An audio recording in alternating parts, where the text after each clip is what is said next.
Perkenalkan, nama saya Kumail Hendrawan. Jadi saya akan menjawab pertanyaan nomor 15. Pemikiran dari Rashid Ridho, Sultan Muhammad II, dan Muhammad Iqbal. Yang pertama itu Rashid Ridho, pemikir modernis Mesir yang mendorong istihad dan pengetahuan sosial dalam Islam agar relevan dengan zaman. Yang kedua itu Sultan Muhammad II, Sultan Utsmaniyah yang melakukan reformasi militer dan administratif untuk memperkuat negara Utsmaniyah. Yang ketiga itu Muhammad Iqbal, filsuf Pakistan yang mengusung kesadaran diri Hudi untuk kebangkitan individu dan umat Islam. Ya, Assalamualaikum warahmatullahi wabarakatuh. Assalamualaikum warahmatullahi wabarakatuh. Nama saya Muhammad Rizky Islami dari kelas 11-1 ingin menjelaskan nomor 5 dan nomor 7. Yang pertama, nomor 5, muruah adalah salah satu alat Islami yang berarti menjaga kehormatan diri. Contoh sikap muruah adalah yang A, menahan diri dari amarah dan kegembiraan yang berlebihan. Yang B, memiliki pendirian yang jelas. C, menjauhi persangkaan yang tidak baik. Nomor 7, menurut Ibnu Hajar al-Asqalani, malu dibagi menjadi dua, yaitu malu bawaan dari lahir dan malu proses mengenal Allah. Malu bawaan dari lahir yaitu sifat malu yang sudah ada sejak lahir dan anugerah dari Allah. Nah, sedangkan malu proses dari mengenal Allah itu merupakan bagian keimanan yang tinggi dan diperoleh dari kedekatan seorang muslim kepada Allah Subhanahu wa taala. Nikah secara bahasa berarti mengumpulkan atau menggabungkan. Rukun pernikahan ada 5. Yang pertama, calon suami dan calon istri. Kedua calon harus memenuhi syarat tertentu seperti sudah balik, tidak dalam keadaan ihram, dan tidak memiliki hubungan keluarga yang dilarang. Lalu yang kedua adalah wali. Wali adalah orang yang berhak untuk menikahkan calon istri dan juga calon suami. Lalu ada saksi. Saksi adalah orang yang menyaksikan pernikahan. Yang keempat ada ijab kabul, di mana ijab adalah pernyataan calon suami untuk menikahkan calon istri, sedangkan kabul adalah pernyataan calon istri untuk menerima pernikahan.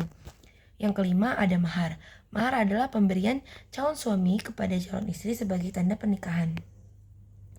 Lalu selanjutnya ada syarat pernikahan. Yang pertama adalah kedua calon harus beragama Islam. Yang kedua, kedua calon harus sudah balik. Yang ketiga, kedua calon tidak memiliki hubungan keluarga yang dilarang. Yang keempat, kedua calon tidak dalam keadaan ihram. Yang kelima, pernikahan harus disaksikan oleh 2 orang saksi. Minimal 2 orang saksi. Assalamualaikum warahmatullahi wabarakatuh. Nama saya Novarianti Teresa dari kelas 11-1. Saya akan menjelaskan tentang nomor 2 dan nomor 10. Nomor 2 yaitu tafsir Al-Jalalain tentang Quran Surat Yunus ayat 40-41 menjelaskan bahwa ada 2 kelompok manusia, yaitu kelompok yang beriman kepada Al-Quran dan yang tidak. Allah Subhanahu wa Ta'ala lebih mengetahui siapa yang benar-benar beriman. Dan Nabi Muhammad SAW diperintahkan untuk menegaskan bahwa setiap orang bertanggung jawab atas amalnya sendiri dan menekankan prinsip toleransi dalam Islam. Lalu ada nomor 10, yaitu ada menggunakan medsos. Yang pertama itu ada niat yang baik, memilih teman yang baik, lalu meneliti atau mencari kebenaran atas informasi yang diterima, menyampaikan informasi tanpa manipulasi, dan mengajar kepada kebaikan. Lalu ada penerapannya ke kehidupan sehari-hari. Yang pertama itu gunakan bahasa yang santun, hindari gibah, hindari isi komentar atau isi status yang mengandung sara, menghormati setiap perbedaan, dan tidak menyebarkan hoax. Assalamualaikum warahmatullahi wabarakatuh. Saya Naya Kamarta yang menjelaskan nomor 6 dan nomor 8. Ali Abdul Halim mengatakan rukun ikhlas dibagi 3, yaitu orang awam, orang khawas, dan orang khawasul khawas. Nomor 8. Abu Sulaiman mengatakan zuhud adalah segala sesuatu yang menyibukkan kita dari Allah. Sedangkan Ragib Al-Isfani menjelaskan bahwa zuhud adalah bukan berarti meninggalkan usaha untuk menghasilkan sesuatu. Assalamualaikum warahmatullahi wabarakatuh. Perkenalkan, nama saya Hanan Al Faruq. Saya akan menjelaskan pertanyaan nomor 4, yaitu isi kandungan surat Al-Ahzab. Isi kandungan ini, ayat ini menyebutkan beberapa karakteristik positif yang seharusnya ada pada setiap individu muslim, baik laki-laki maupun perempuan. Sifat ini tersebut mencakup yang pertama itu ada keimanan laki-laki dan perempuan yang beriman, yaitu mereka yang mengakui dan percaya kepada Allah serta Rasulnya. Terus kedua ada ketaatan, mereka yang tetap dalam ketaatan kepada perintah Allah dan Rasulnya, menjalankan kewajiban agama dengan tekun. Terus ketiga ada kejujuran, mereka yang benar dalam perkataan dan perbuatan. Terus kedua penjelasan tokoh tentang menjaga kehormatan.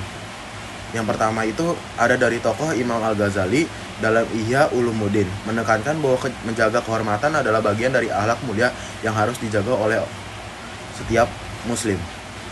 Assalamualaikum warahmatullahi wabarakatuh. Perkenalkan, nama saya Abi Rojan Deta. Saya ingin menjawab pertanyaan nomor 3 dan nomor 9. Nomor 3, pertanyaannya, Jelaskan kandungan surat Al-Maidah ayat 32 beserta hadisnya. Jawabannya, surat Al-Maidah ayat 32 mengandung makna bahwa melakukan tindakan pembunuhan merupakan dosa yang sangat amat besar. Sedangkan hadisnya, menurut Abu Syurai Al-Khuzai, berisikan, barang siapa yang tertimpa musibah pembunuhan atau pelukaan, maka sesungguhnya dia memilih dari 3 perkara, yaitu mengkisas, memaafnya, atau mengambil diat. Pertanyaan nomor 9, jelaskan pengertian adab menggunakan media sosial dan bagaimana cara menggunakan media sosial dengan sehat.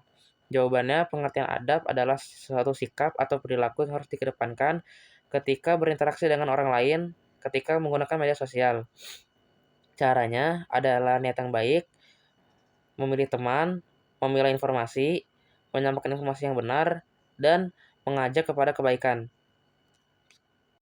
Assalamualaikum warahmatullahi wabarakatuh. Saya Zilan akan menjawab pertanyaan nomor 12. Hukum-hukum pernikahan dalam Islam. Yang pertama itu wajib. Wajib jika khawatir terjerumus zina dan mampu untuk menikah. Yang kedua sunnah, jika mampu menikah tanpa khawatir untuk zina. Yang ketiga mubah, jika tidak ada keinginan kuat untuk menikah dan tidak khawatir zina. Yang keempat makruh, jika tidak mampu menjalankan kewajiban pernikahan. Yang kelima haram, jika menyebabkan kemudaratan atau ketidakadilan. Selanjutnya talak. Talak dalam Islam adalah proses perceraian yang dilakukan oleh suami. Macam-macam talak yaitu talak raj'i, yaitu suami merujuk istri selama masa iddah tanpa akad baru.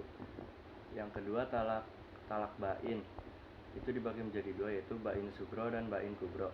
Bain sugro yaitu talak 1 atau talak 2, bisa rujuk dengan akad baru, sedangkan bain kubro itu talak 3, tidak bisa rujuk kecuali istri menikah dengan orang lain terlebih dahulu.